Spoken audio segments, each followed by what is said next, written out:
2 jam diguyur hujan, sejumlah ruas jalan di kota Cimahi dikepung banjir. Akibatnya sejumlah kendaraan tak bisa bergerak dan sejumlah rumah kemasukan air.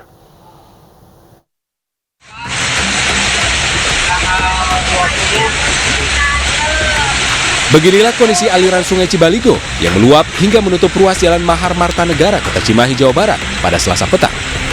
Akibatnya, sejumlah kendaraan terjebak banjir. Tak hanya itu, banjir juga mengepung sejumlah ruas jalan utama lainnya seperti Jalan Jenderal Amir Mahmud, Jalan Julaiha, dan Jalan Cihanjuang. Diketahui, peristiwa ini terjadi akibat curah hujan tinggi serta buruknya kondisi saluran air. Sering banget diakibatkan kalau hujan deras, terlalu deras, terus lama, kita banjir, minimal semahalan. Ini apa gorong-gorongnya atau gimana? Ya, akibat gorong-gorong, terus terlalu banyak sampah sih di sawakannya, Mas. Ini kalau ini banjirnya selain di jalan, masuk ke rumah nggak, Mas? Masih ke rumah warga. Kini banjir sudah berangsur surut dan ruas jalan sudah bisa dilalui. Meski demikian, warga berharap agar pemerintah lebih serius menangani banjir, terutama melakukan perbaikan gorong-gorong, serta memaksimalkan penampungan air di wilayah hulu. Dari Cimahi, Jawa Barat, Yuwono melaporkan.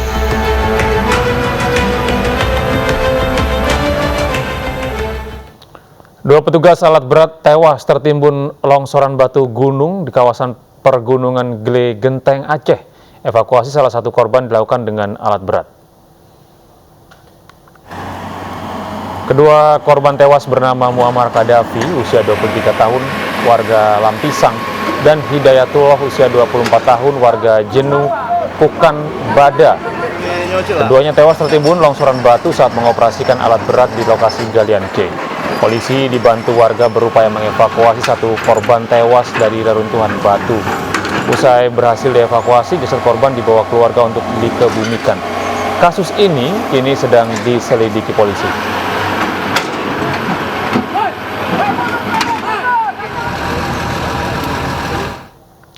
Seorang nenek tewas akibat tertimpa longsoran rumahnya di tebing kali Pelus, Banyumas, Jawa Tengah. 3 rumah rusak parah tergerus longsor, sementara belasan rumah lainnya rentan roboh.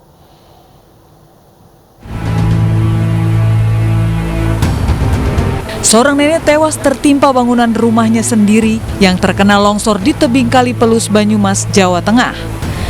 Evakuasi korban bernama Susilowati berlangsung dramatis karena kondisi jasad korban tertimbun material tanah dan rumahnya sendiri yang terdampak longsor akibat tergerus Sungai Pelus di belakang rumahnya. Longsor yang terjadi Senin malam akibat luapan Sungai Pelus ini merusak dan menghanyutkan 3 rumah warga. Akibat tebing setinggi kurang lebih 10 meter longsor. Sementara belasan rumah warga lainnya rentan roboh, sehingga warga sudah mengungsi ke rumah keluarganya yang lebih aman. Menurut Kepolisian Polsek Purwokerto Utara, pemerintah daerah sudah merelokasi rumah warga ke tempat yang lebih aman. Namun beberapa warga tetap kembali ke rumah lama mereka. Ini sebenarnya ini kejadian yang kedua kali. Pada saat beberapa bulan yang lalu ada musibah tanah longsor seperti itu, dan atas kebijakan dari pemerintah daerah itu sudah direlokasi ada 7 rumah di Desa Cilongok atau Kecamatan Cilongok. Di sana ada 7 rumah yang sudah disediakan untuk mengevakuasi warga yang terdampak. Namun karena sesuatu hal dari warga yang terdampak malah pulang ke lokasi yang lama. Kini warga yang berada di bantaran Sungai Pelus, Kelurahan Arcawi Nangun yang dekat lokasi kejadian diminta untuk menempati lahan relokasi yang sebelumnya sudah disediakan.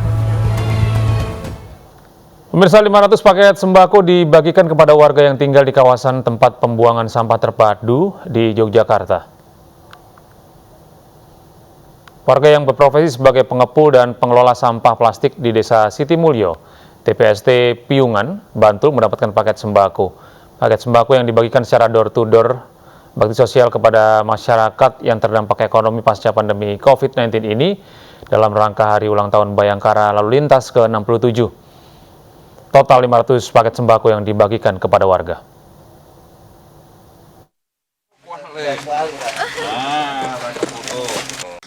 Kita melihat warga di sini tetap sehat, penuh semangat di dalam bekerja, dan beliau-beliau ini bisa memberi banyak inspirasi buat kita.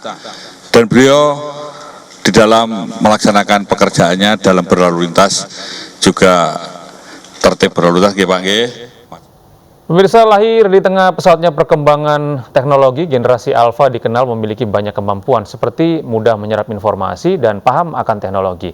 Untuk memenuhi kebutuhan generasi yang lahir tahun 2010-an itu, dibutuhkan produk susu terbaik untuk mendukung anak-anak bangsa yang siap bersaing secara global. Semangat, pastinya juga udah makin penasaran. Berpengalaman di bidang vitamin anak hampir 40 tahun, serta mulai merambah ke kategori nutrisi anak sejak 10 tahun terakhir, PT Tempo Scan Pacific kembali meluncurkan produk baru berupa susu formula dan susu pertumbuhan premium, Biostime. Biostime dilengkapi dengan BioShield Plus, sebuah formula yang terdiri dari Digestive A+, Immune A+, dan Smart A+, serta menggunakan bahan baku berkualitas dari Australia dan Selandia Baru.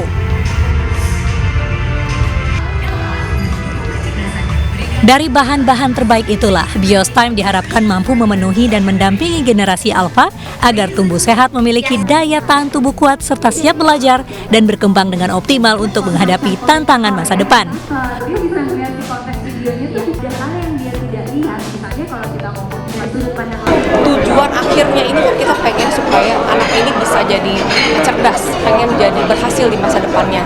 Tapi nggak bisa kita hanya memberikan nutrisi hanya untuk otaknya aja. Mulai harus dibangun dari basicnya dulu, yaitu pencernaannya dulu harus yang sehat.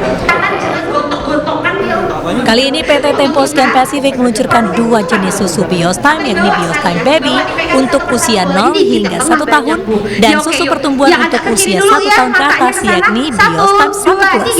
Dan Biostime 3 Plus untuk generasi Alpha usia 3 tahun ke atas. Dari Jakarta, Nur Aryadin, iNews melaporkan. 3, 2, 1.